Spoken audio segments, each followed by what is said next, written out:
The Gigabyte Aero 17 has been refreshed with Intel 10th Gen and Nvidia Super graphics. But how does this new combination perform in games? I've tested 21 different games at all setting levels and compared it against other laptops. Hence spoiler, the gaming performance of this 90W GPU beats 115W 2070 laptops.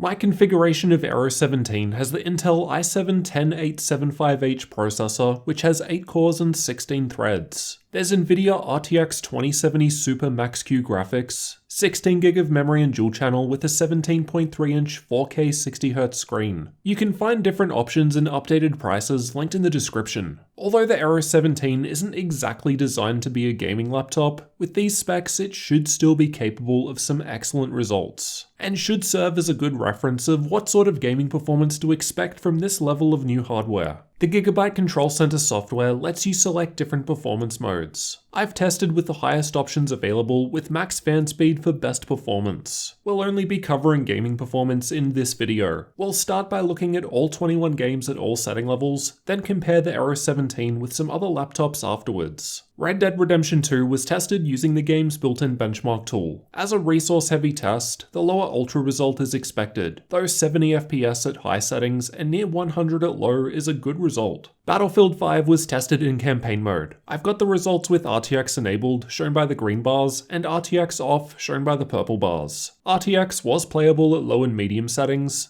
but I'd prefer to just run with Ultra and RTX off, which performs better and in my opinion looks better too. Control was also tested with and without RTX enabled. However, as the game also supports DLSS 2.0, I've tested this in the red bars. DLSS runs at 720p and upscales it, and it looked pretty decent while also still performing quite well at high settings. Very similar to RTX completely off. Doom Eternal was tested with Vulkan, and regardless of the setting level used, the average FPS was excellent. I had no issues at all playing even with the highest Ultra Nightmare setting preset, which wasn't too far below 200 FPS. Shadow of the Tomb Raider was tested with the built-in benchmark, and the results here were excellent, but we'll compare this game against some other gaming laptops soon. Apex Legends was tested with either all settings at maximum or all settings at the lowest possible values, as it doesn't have predefined setting presets. And I've disabled the frame rate cap. Even at max settings, the results would be a good matchup for a 144Hz screen.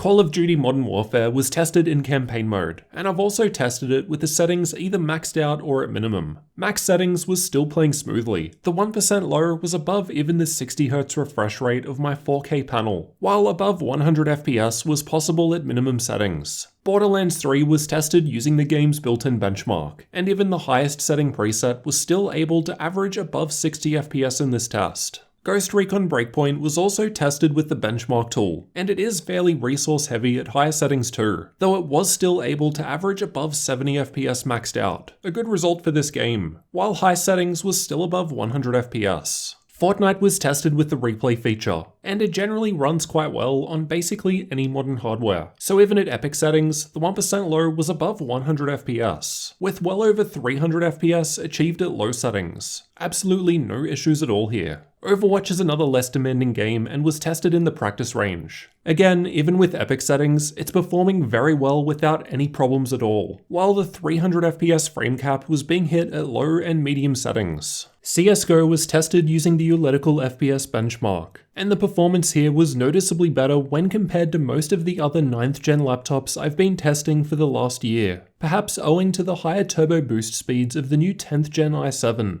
Dota 2 was tested playing in the middle lane, and as another game that seems to prefer higher CPU power, I was again seeing notably better results at low settings compared to 9th gen. That said, even maxed out, the performance here is still more than enough. Rainbow Six Siege was tested with the built-in benchmark using Vulkan, which was recently added to the game. Even ultra settings would be a fair match for a 144Hz screen with this hardware, and even the 1% low is above 100 FPS, a nice result. Metro Exodus was tested using the built-in benchmark. Most parts of the game perform a fair bit better than this, so don't take these results as a good indication of what to expect throughout the entire game. It's more of a worst case. The Division 2 was also tested with the built-in benchmark. Ultra settings was almost at 60 FPS for the 1% low, which is a decent result for this test. I think a recent game update has really boosted performance here, as 1% lows used to be consistently far behind the averages. PUBG was tested using the replay feature, though the results aren't comparable with most of my previous tests due to the map change issues I mentioned in the G14 video.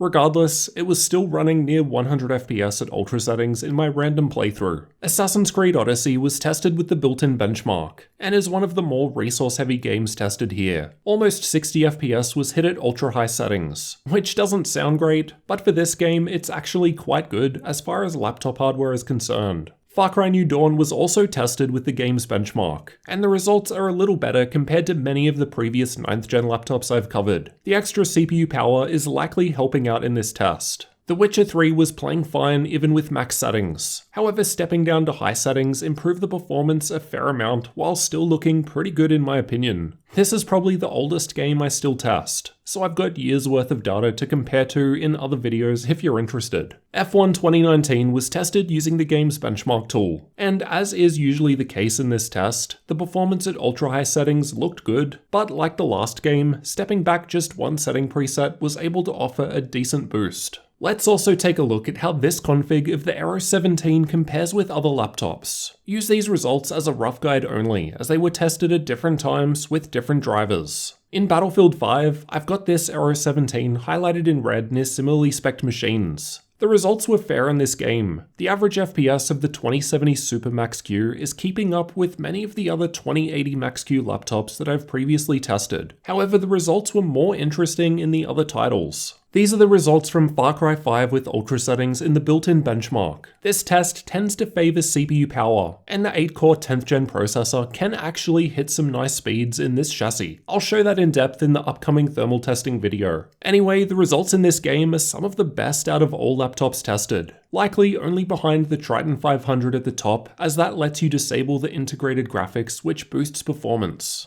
These are the results from Shadow of the Tomb Raider with the built-in benchmark at highest settings. Again, the Aero 17 with this new hardware was producing one of the best results out of this selection of laptops. I found it interesting that it was ahead of the GX502GW, given that it has the 115W 2070 with the iGPU disabled. The FPS from the new Aero is almost 19% faster than the last gen Aero I've got on the graph too, with 9th gen 8-core i9 and 2070 Max-Q. Based on these results, it looks like the combination of the 10th gen processor and new super graphics is actually holding up quite well compared to the last 9th gen and non-super graphics options. I was pretty surprised when I found the 90W 2070 Super Max-Q outperforming the 115W 2070 laptops. Now I'm really interested to see how the new 115W 2070 Super laptops stack up. Let me know what you thought about the new i7-10875H and RTX 2070 Super Max-Q performance down in the comments. And if you're new to the channel, make sure you get subscribed for future laptop videos like this one, including the thermal testing and full review of the Aero 17.